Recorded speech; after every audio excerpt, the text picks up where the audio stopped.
The entity neared the blue-green world obscured by fog and clouds. On the basalt black outcrops were gray and sharp-edged structures stabbing down into the water along with the mites who had built them. Like the mites that had swarmed over the previous blue world and inhabited space-going metallic bubbles of air, they darted about in darkness, chattering meaninglessly, endlessly. The primitives cried out to the entity to save them. Only 10,000 voices remained of the millions the entity had listened to on its dozens of visits to this world. 10,000 stories of how the mites had killed and tortured their fellows flowed into the crystal memory.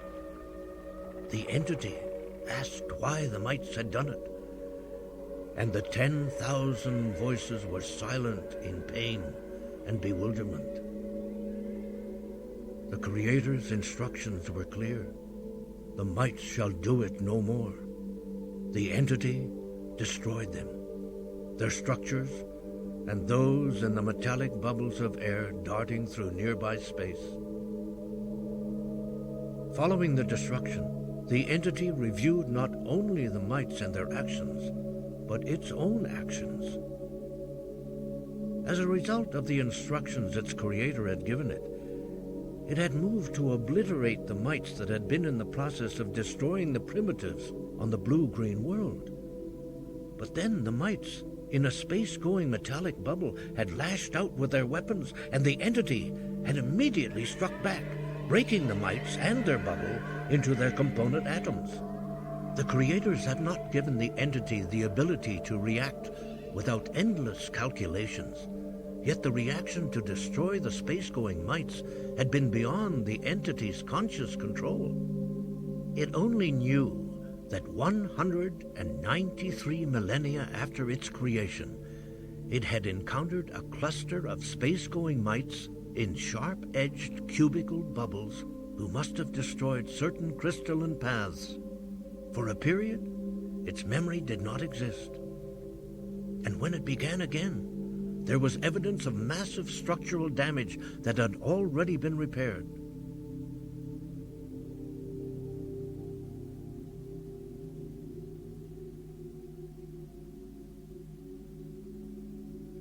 That unremembered incident had involved space-going mites. The primitives on the blue-green world had almost been intentionally destroyed by space-going mites, and on the previous blue world, the disappearance and reappearance of the primitives had involved space-going mites. The entity had to know more.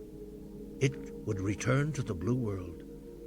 Now that it knew what horrors the mites were capable of, it would speak again with the two primitives. The crystal sensor reached out to that distant blue world, though it was far too distant for its weakened voice to be heard. Using its sensor, the entity touched the space that separated it from that world, and it constructed the path that would take it there most directly, most quickly.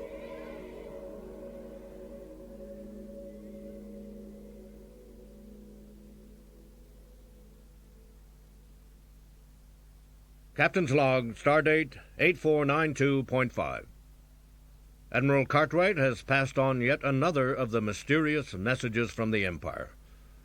The probe has done something to rattle the interim government's cage, but our source isn't privy to the details. Of most immediate concern, however, are the diplomatic developments. After almost 3 days of silence, Tiam has suddenly requested a second meeting with Ambassador Riley, set for 1400 hours. Another puzzle is the informal meeting Commander Hiron has requested with me at the same time, on Tamaris. The transporter's energy field gripped Kirk, and the Enterprise flashed out of existence, replaced by the ruins of Tamaris 4. Hiran was waiting, unsmiling, his eyes fixed on the Exodus Hall a dozen meters away. Welcome again to Tamaris 4, Captain Kirk. Has the meeting on the Enterprise between Ambassadors Tiam and Riley begun? Well, it will shortly, or something will begin shortly. Hiran's smile returned briefly. What do you know of Callus 3, Federation Captain? Kirk masked his surprise with a frown. I know it was not one of the Empire's finer hours. Why do you ask? The Romulan remained silent, then pulled himself even more stiffly erect.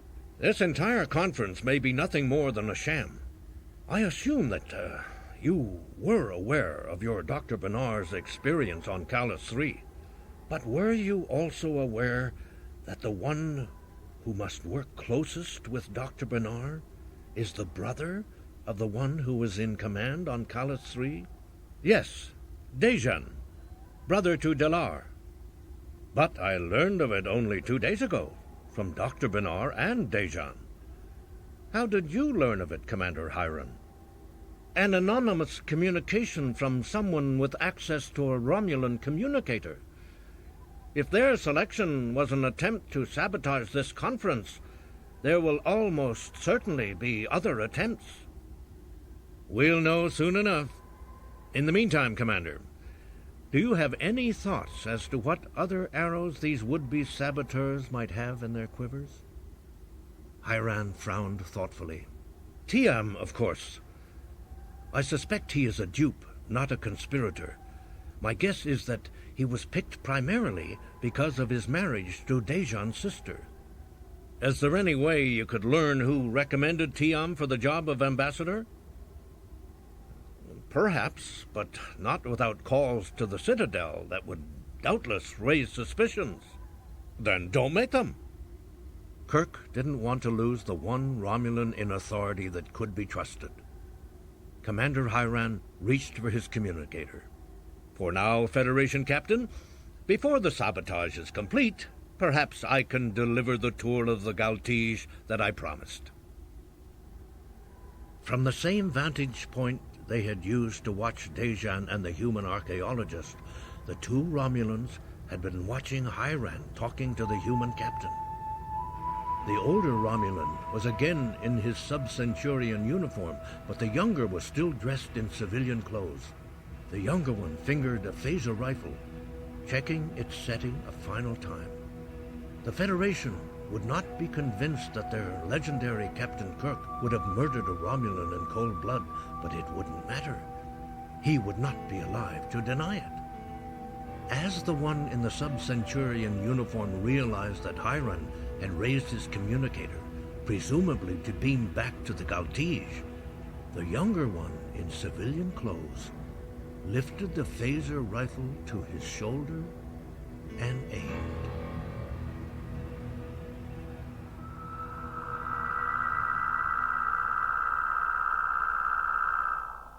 Riley had just beamed back to the Enterprise. The meeting with Tiam had lasted only a few minutes. This time, Tiam had not only admitted the existence of the probe, he had told Riley that it had appeared in the vicinity of a Romulan world called Vlarivi, where it had destroyed a Romulan scientific station as well as a pair of civilian transport ships. There had been no survivors. Tiam charged that the Federation controlled the probe and demanded that the Federation acknowledge its responsibility for the destruction of Vlarivi. Then Tiam stalked out. Riley was in the lift to the bridge to report to Captain Kirk when he remembered that Kirk was probably still down on Tamaris with Commander Hiran. When Riley reached the bridge, he asked Lieutenant Kitay at the comm station to contact the captain. After a few seconds, Riley looked around, frowning. "Captain Kirk does not respond, Commander." Riley spun around toward the science station and the young Asian lieutenant seated there. "Lieutenant Darcy, scan the area around the captain's communicator. I want to know what's happening down there." "One human and one Romulan, sir, both unconscious. Second Romulan at 30 meters and approaching." Riley was already racing towards the lift. Relay the coordinates of the Romulans to the transporter room. Activating the comm unit in the lift, Riley ordered a security detail to the transporter room. Follow me down as soon as you can. I'm not waiting. Riley raced through the door into the transporter room and barked an order at the ensign behind the controls. Beam me down right behind that Romulan who's approaching the captain. The ensign's fingers darted across the controls. The transporter room faded, replaced almost instantly by the sandy ruins of Tamaris. Riley saw Captain Kirk and the Romulan commander lying crumpled on the sand, and leaning over Kirk was a Romulan dressed in the work clothes of an archaeologist. He held two weapons, a phaser and something that looked like an old-fashioned phaser rifle. He was pressing the phaser into the captain's hand. Hearing the disturbance of the transporter's energy field, the Romulan jerked erect, fumbling to get a grip on the phaser even as he turned. With a wordless shout, Riley lunged forward, his hands reaching desperately for the phaser as it swung toward him.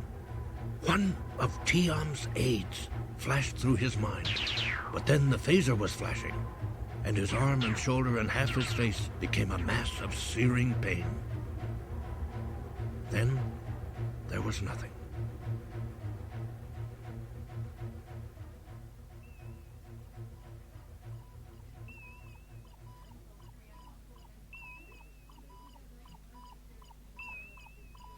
Consciousness returned slowly to Captain James Kirk, giving him time to realize he was in the Enterprise sickbay. He started to sit up, only to be pressed back by Sulu's hand. Give it a minute, Captain. Everything's under control. Well, it doesn't feel like it, Mr. Sulu. What the devil happened? You were down on the surface with Commander Hiran. Apparently, you both were hit from a distance by a phaser set to stun. All we know for sure is that the Romulan who apparently did it was killed by another Romulan. The two Romulans were Tiam's aides. And Hiran? Well, he's awake in the next room and wants to talk to you. McCoy, in blood-stained whites, suddenly burst into the room. He's going to make it. Who's going to make it? Riley, the guy that saved your life, that's who. Then Sulu told the entire story. Tiam's walkout, Riley's unanswered call, and his race to the surface. Well, we won't know until he wakes up what he saw when he first got down there. But when the security team touched down, Riley was on the ground, badly burned by close-up phaser fire. And one of Tiam's aides, a sub-centurion named Jutak, was standing over him with a phaser, wearing civilian clothes. You and Hiran were unconscious, and before Jutak could fire again, he was hit by a phaser set at maximum, fired by that other aide of Tiam's, a sub-centurion named Kital. He said he'd become suspicious when he noticed Jutak dressed like an archaeologist, and he followed him. According to Kital, Jutak stunned you and Hiran and was in the process of placing a phaser in your hand when Riley showed up. Our best guess is that Jutak was trying to set it up to look as if you and Hiran had killed each other. Kirk scowled. If this Kital was keeping an eye on Jutak, why did he wait until Riley had been shot? Sulu shrugged. He says he lost Jutak in the ruins. He also says that he would have stopped it all if Riley hadn't popped up and gotten in his line of fire. Kirk was silent a moment, shaking his head to see if anything rattled. Nothing did. The room stayed steady. He rose and followed Sulu along a curving corridor to a second identical room in the convalescent ward. Hiran, sitting on the bed, got instantly to his feet. Please accept my apologies, Captain Kirk, particularly for the injuries to Ambassador Riley. Accepted, Commander Hiran. I understand that Sub-Centurion Kital is being detained aboard the Enterprise until I have spoken with him. And he hasn't been in communication with Tiam? Do you think Tiam is involved? Hiran shrugged. I would guess he was not, except as a convenient pawn. Hiran turned to the door. And now, Captain Kirk, I would like to see Sub-Centurion Kital.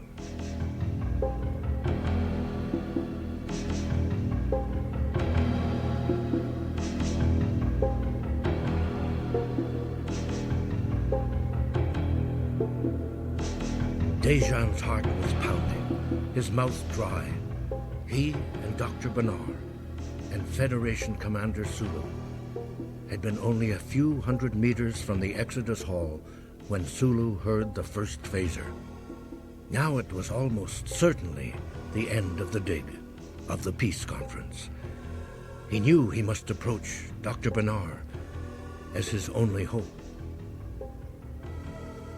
When he finished talking with Dr. Bernard, Dejan transported back to the Galtige and went to his sister's quarters and tapped faintly on the door, hoping she and not Tiam would answer. When the door opened, his heart leapt at the sight of Jandra. He put his fingers to his lips and whispered, "Where is Tiam?" "In his private domain, gloating over the success of some new ploy he used in his meeting with the Federation ambassador." He took her arm. "It is time, Jandra. Come with me now." Relief and terror flooded through Jandra. Relief that Dejan had not forgotten, and terror about following through on their decision.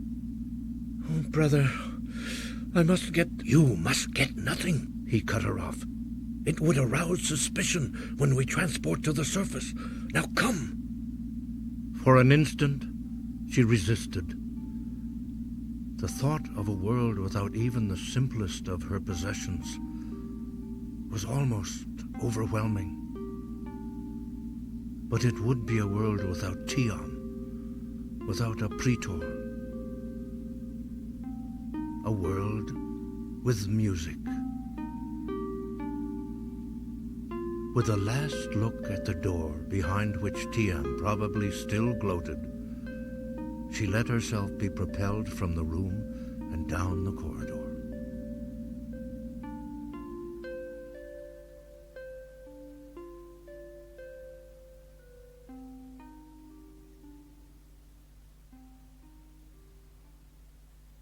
Captain's Log, Stardate 8493.4. I have been informed by Dr. Bernard that Dejan and his sister Jandra are defecting to the Federation and have transported to the Enterprise. Under Federation law, a starship on a diplomatic mission becomes a mobile Federation embassy, and so I have no choice but to receive the defectors and inform Hiran and Ambassador Tiam. With Dejan and Jandra on the bridge, Kirk asked Uhura to contact the Galtige. When Hiran answered the hail, he let Kirk know through a prearranged signal that Tiam had nothing to do with the attack on Tamaras 4. With Jutak caught red-handed and killed, Tiam considered the matter closed. Kirk then motioned to Dejan and Jandra to step to the con so that Hiran could see them. He informed Hiran that he had granted them asylum. Hiran summoned Tiam, who did not seem particularly shaken by the defection. "Captain Kirk, I demand the return of the 2 Romulan citizens that you have kidnapped." He turned to Jandra. "Dear wife, your betrayal may be responsible for the breakdown of this peace conference and the eventual outbreak of hostilities." Then Tiam addressed Kirk. "The fate of the conference rests with you, Captain. First, return the hostages. Second, acknowledge the Federation's responsibility for the probe's destruction on and around Vlarivi." At a signal from Tiam, the Galtige connection was broken. Kirk turned to an ensign stationed near the lift. "Ensign, find our guests suitable accommodations." As Dejan and Jandra were about to leave the bridge, Uhura said from the comm station, "Captain, a subspace message from the Guinerius." On speakers, Commander. "Enterprise, that thing called the probe is on its way back, and its course is dead center on Earth. It's putting out the same type of energy fields that knocked out power on those Federation and Klingon ships on its last visit. We're pulling back. In case your science officer is interested, Here's a recording of what that thing is putting out. McCoy shook his head. Well, if it gets close to Earth while it's doing that, it won't have to boil the oceans to do us in. Kirk signaled to Uhura to cut the volume down. Chandra had stopped near the lift and was listening to the recording of the probe's emissions. Captain Kirk, certain portions of that sound are identical to computer recordings Theon has been listening to. Kirk shook his head. Well, so much for any doubts we might have had about their claims that they didn't believe the probe existed. Kirk was silent a moment, listening to the sound. Chandra, you said portions are identical. How can you be sure? There are 1,000 different sounds in there, and absolutely no pattern. Chandra looked around at the others. But there is, Captain. Can't you hear it? For more than 20 minutes, the sounds of the probe filled the bridge as Spock worked through the data that Starfleet had previously supplied. Every so often, Chandra would nod and look expectantly at the others. There. Can you not hear it? It has begun to repeat itself. The pattern at the start is beginning again. Kirk wondered if she could be right, or was it just some new Romulan trick? In either case, what the hell did it mean? Spock, what does the computer say? Certainly it could tell if there's a repeating pattern. I will see, Captain. Since I am unable to detect a pattern myself, I can only instruct the computer to look for repeated sequences of sound. Uhura spoke up for the first time in several minutes. Mr. Spock, tell the computer to concentrate on the 1,000 to 3,000 hertz range. Kirk turned to Uhura. You heard something? I can't be certain, but yes, maybe I do. Spock continued to work the science station controls. 2,000 to 3,000 hertz, with repetitions possibly beginning after approximately 18 to 20 minutes. Then Spock was silent as he studied the readouts. An arched eyebrow prompted an impatient Kirk to speak. Well, Mr. Spock, what have you got? The Vulcan stood silently, studying the readouts for several more seconds. The computer has detected a repeating sequence of sounds, Captain, present at all frequencies. Kirk turned to Chandra and Uhura with amazement. You too caught it, but no one else did. Why? Sulu turned to the Khan. Maybe because they're both musicians. Musicians are more sensitive to certain patterns. Kirk looked skeptical. Are you saying there's a musical pattern in all that? Chandra looked thoughtful. Perhaps that is true. It is not a pattern that matches human or Romulan music, but perhaps some other form. Kirk shook his head in disbelief. That thing is singing to us? Spock looked up from the science station. Perhaps it is, Captain. In the same sense it was singing to the whales, and Gracie and George sang to it. My initial speculation was that a race who had evolved intelligence without a hand that could hold tools must have manipulated the world through mental powers. It follows these beings could not develop a written language, so they would develop a language that would let them remember massively complicated strings of information, just as Chandra can remember long, complex musical compositions after a single hearing. There was silence except for the continuing sounds of the probe, and then Kirk spoke. So, it's a language. And when it talks loud enough, it blows our circuits. just the way we'd blow out a few circuits ourselves if we turned the volume up high enough. I guess the question is, what the hell has it been trying to say? Sulu entered the discussion with a question. And have the Romulans figured out any of this? Didn't their background on Tiam say he was a top linguist? Maybe he was trying to translate it.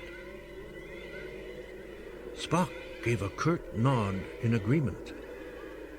That's entirely possible, Mr. Sulu, and I would suggest that our most urgent priority is to learn how to talk to the probe ourselves before it reaches Earth.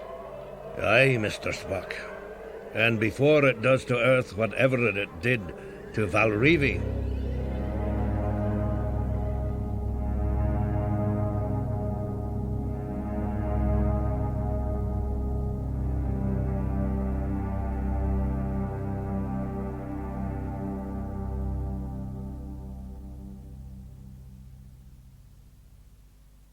Captain's Log Supplementary.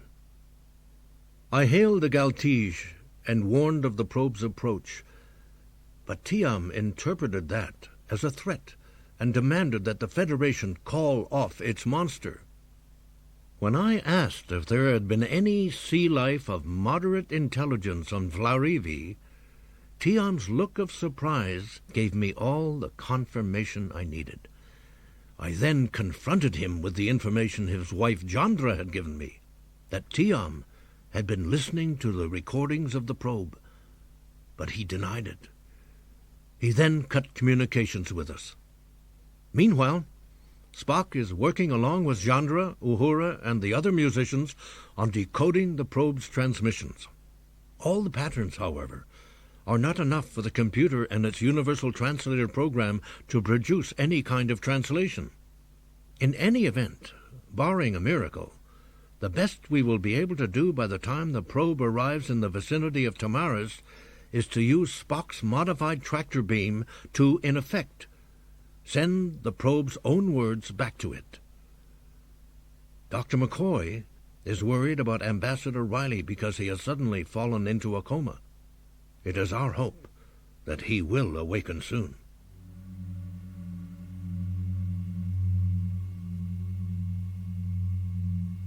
Nothing Hyran could say could convince Tiam that he was little more than a dupe.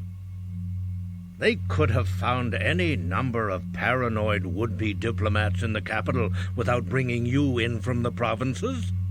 But there is only one Dejan, brother to Delar, and you are married to his sister. You certainly can't believe it's sheer coincidence. Believe what you will, Commander. The fact remains that I am the Empire's official representative, and as such I am the final authority on all dealings with the Federation in the current situation. Tiam made the situation clear to everyone in the crew. All communications had to be cleared and monitored by him. To emphasize his words, his aide, Sub-Centurion Kital, stood at Tiam's side, phaser plainly in view. Later, those who had recommended him as ambassador spoke to him through the secret subspace transceiver in his quarters. They told him that as the result of this timely evidence of Federation treachery, the reformers were in full retreat. It was shortly after that Tiam was notified the Enterprise had taken itself out of orbit around Tamaris. A self-satisfied Tiam scowled at Hyran. So, Commander, the conference is at an end. The hostages were not returned. That constitutes unacceptable behavior. Hyran could only shake his head. As you well know, they have gone to attempt to communicate with that thing, and have repeatedly suggested that we accompany them. Doesn't the truth mean anything to you?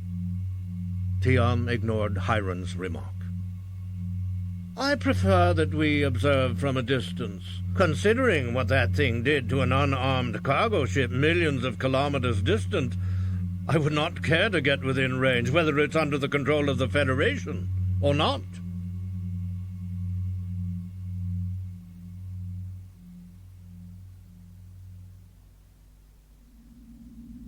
Sulu had taken the helm for the rendezvous with the probe. Chekhov was at the navigator station, Uhura at the con station, Scott at the engineering station, Spock at the science station. McCoy watched the view screen at Kirk's left. They had already traveled through 3 centuries of time in a refurbished Klingon rust bucket to stop this thing, whatever it was. And now, in the Enterprise, they would face it again, together. The only non-crew member on the bridge was Chandra, whose uncanny ability had first detected a pattern in the midst of the probe's chaotic emissions. Uhura turned to the captain. Guarnerius reports the probe is maintaining its course through the neutral zone and should be entering our own sensor range at any moment. Kirk kept his eyes on the view screen. Ready, Mr. Spock? Ready, Captain. Mr. Scott? Aye, Captain. Backup battery power fully charged and fully shielded. Even if we lose primary and secondary power, we'll still have life support and impulse power. And tractor beams. It would not do to lose our voice. So, Mr. Spock, start the conversation. Uhura looked around sharply from the con station. Captain, Guarnerius reports an alteration in the probe's course. Kirk suppressed a curse. It already knows we're here. Its sensors are obviously longer range than ours. Mr. Sulu, put us in front of it again. Warp factor of your choice. Aye, aye, Captain. The star bow of warp entry filled the view screen for a moment as Sulu engaged the drive. When the Enterprise was once more in the path of the probe, Spock reported from the science station. It is now within direct sensor range, Captain. But it is again changing course to avoid us. Kirk muttered and ordered Sulu to get in front of it again.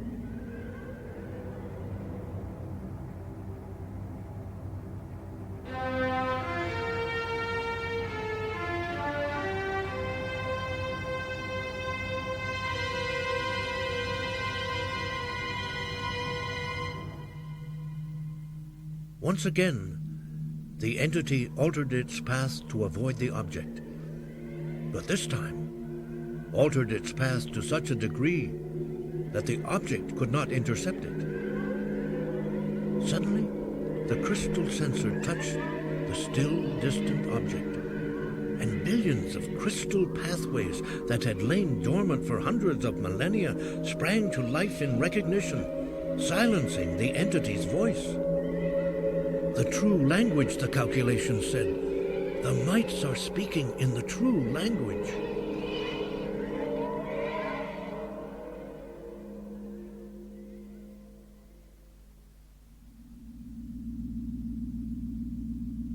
Kirk was considering their inability to intercept the probe when Spock interrupted his thoughts. Captain, the probe has ceased its emissions and is slowing rapidly. I'll stop, Mr. Sulu. Mr. Spock, reduce tractor beam output by 50%. Now that we have its attention, we don't want to shout. It might shout back and knock out Commander Scott's super-shielded backup power systems. Commander Uhura, hail the Galtige again. Not responding, sir. Spock kept checking the readout at his science station. Captain, the object appears to be emitting again, but at a reduced level. So, it knows how to whisper as well as shout. Now, if we could just figure out what the hell it's whispering about, Mr. Spock. Are its emissions now the same as the ones in your recordings? Unknown as yet, Captain. The computer has not yet established any matches. Uhura interrupted. Captain, the Galtige is responding to the probe.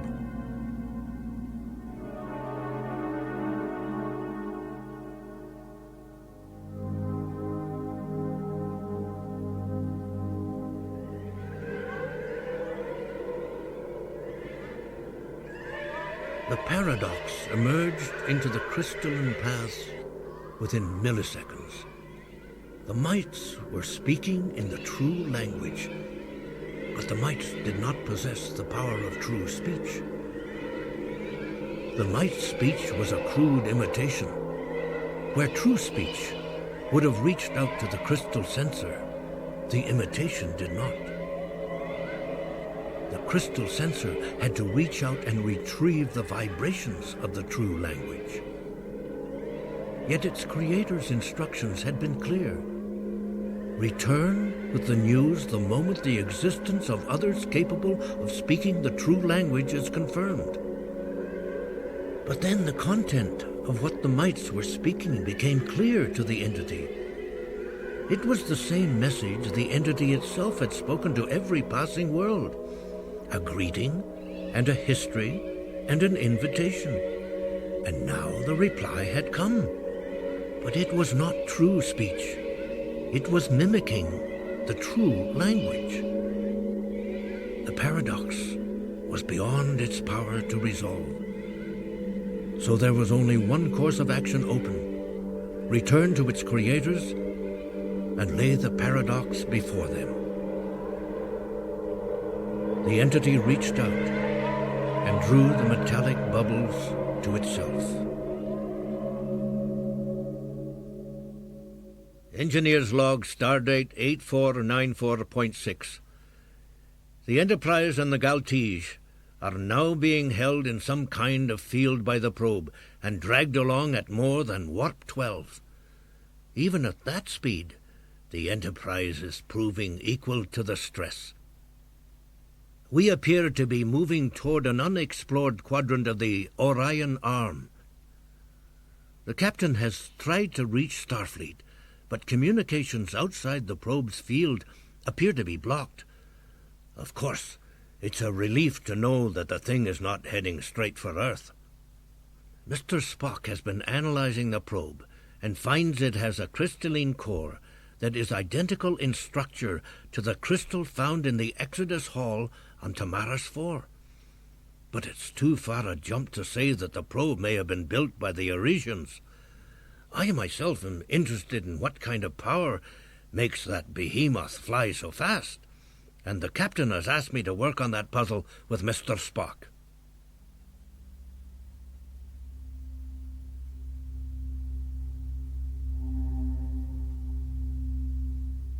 The life support systems on the Galtige were not shielded and had gone off and on several times.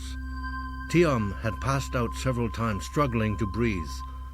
Finally, he came to and heard Sub-Centurion Ketal say, "All systems check out as fully functional, Commander, but there is no response from any Empire facility." Tiam started toward Hyran to demand to know what was happening when the muzzle of a phaser, pressed to his side, stopped him. It was Ketal. He spoke softly so no one but Tiam could hear him. "Come with me, Tiam. It is past time you understood the situation aboard the Galtige." Stunned, Tiam didn't resist as Ketal led him from the bridge. A minute later, they were in Ketal's Spartan quarters. Ketal gestured for Tiam to sit on the bench-like bunk. "My apologies, Ambassador, for the crudeness of my approach. But it is necessary for you to be told, and imperative that Hyran not suspect." What gives you the right to talk to me this way? Ketal broke in impatiently. "Do not waste your time with foolish questions. Simply listen. I have been authorized by those responsible for your presence here to assume control whenever I felt the circumstances warranted such action." Tiam scowled uneasily. Who are you talking about? I know of no such... "I refer to those you so often consult using the subspace transceiver hidden in your quarters. Later, once communications are restored with the Empire, you will be allowed to verify my authority. I would prefer your cooperation, but I will settle for your obedience. And if I refuse? Then you will die, TM. And believe me, disposing of you will be far easier for me than what I was forced to do to my friend Utak. Gital paused, a faint smile touching the corners of his mouth. Perhaps you are too proud to subordinate yourself to a lowly sub-centurion. If it will make it easier for you, I will introduce myself. I am Commander Genu, most recently of the Shalyar. Except for the obstinacy of certain members of the interim committee, I would still be its commander. Tiam swallowed away some of his throat-tightening anger. So Hiron was right after all. I have not been a player, but a pawn. But now that I know the truth, we will see who is player and who is pawn. Tiam stood. If it is for the good of the Empire, you will of course have my full cooperation.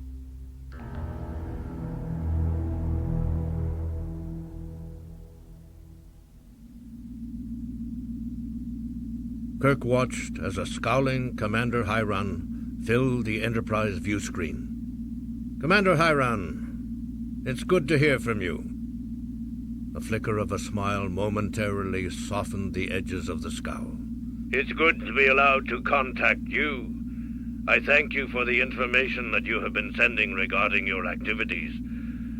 I would have communicated in return, but obviously Ambassador Tiam felt differently. But he will be here shortly to tell you that he now feels we should cooperate in the face of a common enemy. A moment later, Tiam moved into the image.